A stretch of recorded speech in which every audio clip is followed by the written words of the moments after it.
आज नजरुन का जन दिल बर जो दीदार कयो सरदार मोहम्मद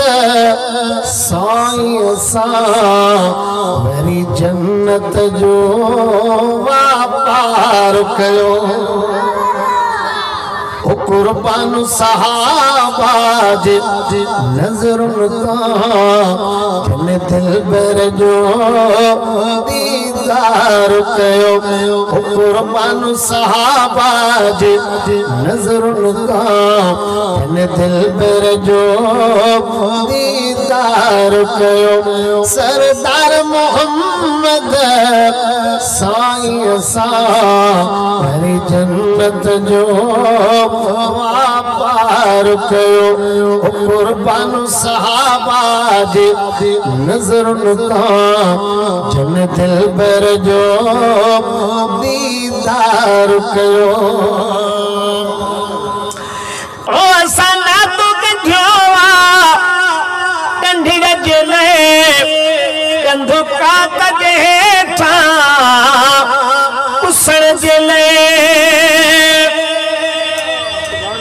साना तो कठवा कंढिड़ जले कंधो का कजे था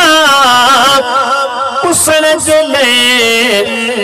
रग रग में साईं समायल वा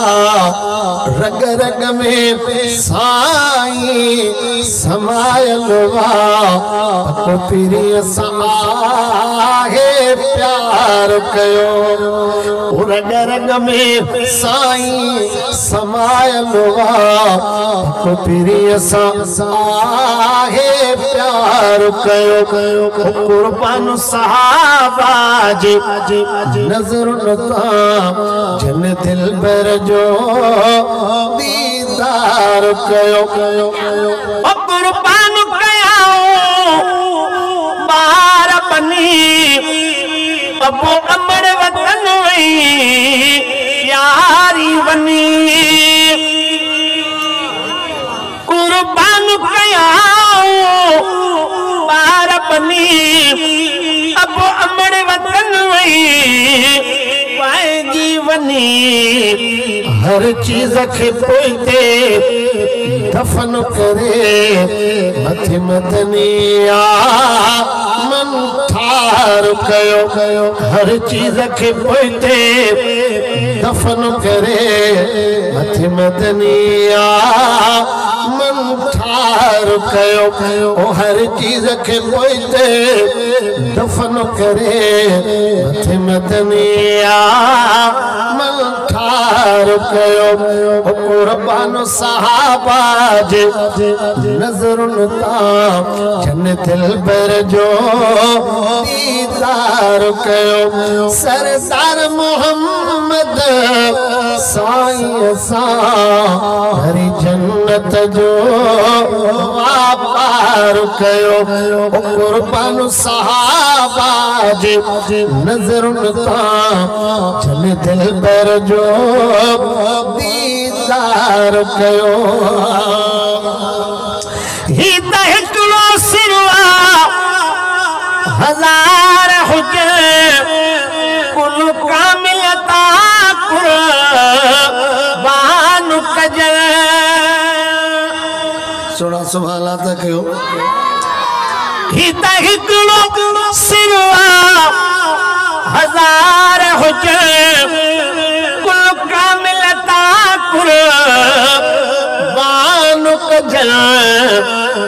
परे पल प्रिय खां थींदासी परे पल प्रिय खां थींदासी सिर धड़क भली जे धार कयो कुर्बान सहाबा जे नजरुन का जन दिल बर जो दीदार कयो कुर्बान सहाबा जे नजरुन का जन दिल बर जो दीदार दीदार कयो सरदार मोहम्मद साईं सारी जन्नत जो वापार कयो कुर्बान सहाबा जी नजरुन तां जन्नत पर जो दीदार कयो कुरान में सारा सजन जी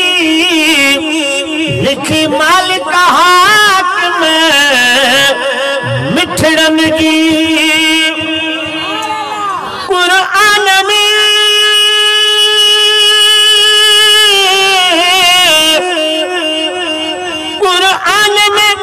सारा सजन जी लिखी मालिक हाकिम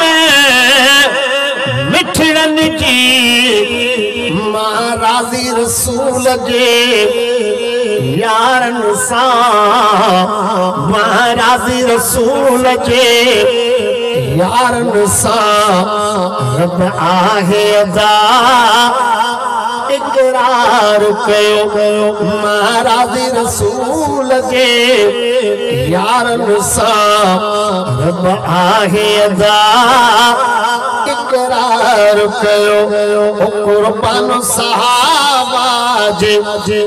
नजरुन तां जन्नत पर जो